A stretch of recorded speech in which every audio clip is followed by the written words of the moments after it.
he has developed a fantastic Masonic education / study program that goes way beyond the check the box mindset that a lot of our lodges have. And I think it's brought such value to your brothers at Grants Pass Lodge in Oregon.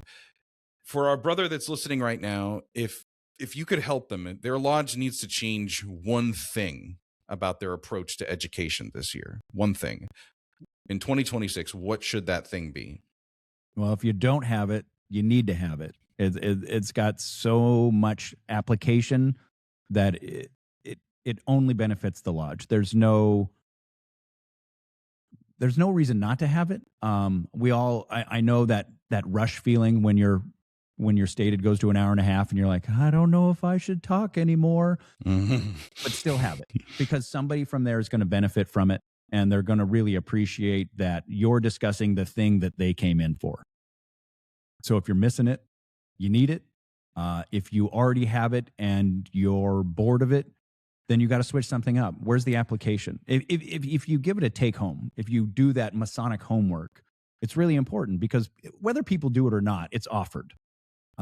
We had one that we incorporated lodge finances, and then pivoted off into communication, and then pivoted off into the Masonic homework of it was write a letter, because intention is huge.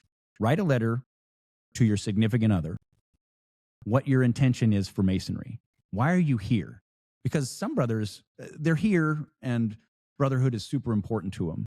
But I find that brotherhood is actually the byproduct of the betterment process. By doing the things, the brotherhood expands. There's no greater icebreaker I have seen in my life to this point than the EA degree. Because after that, everybody knows you've walked through the same footsteps, and immediately they go, you're my brother. Whatever you need, I got you.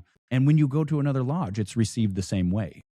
So it's necessary, but you have to make it applicable.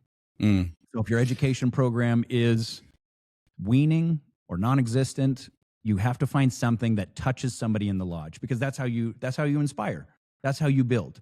That's how you change culture. When people go, ooh, I want that. I see what we're doing here. I want that.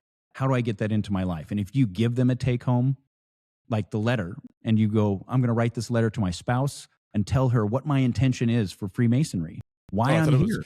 Going out to dinner. You know what? That's fine too. But I mean, when you make that intention, one, you let you know, and that's actually the most important. We cover things like that in our Chamber of Reflection. It's, hey, you do this. It's things to ponder. You're about to enter into a new degree. This is a new chapter in your life. I want you to have some thought about it. And it's the same too, because communication is key, because we don't do it enough. How many times do you hear a brother go, my wife's pissed, I'm coming to lodge. Did you tell him what you do here?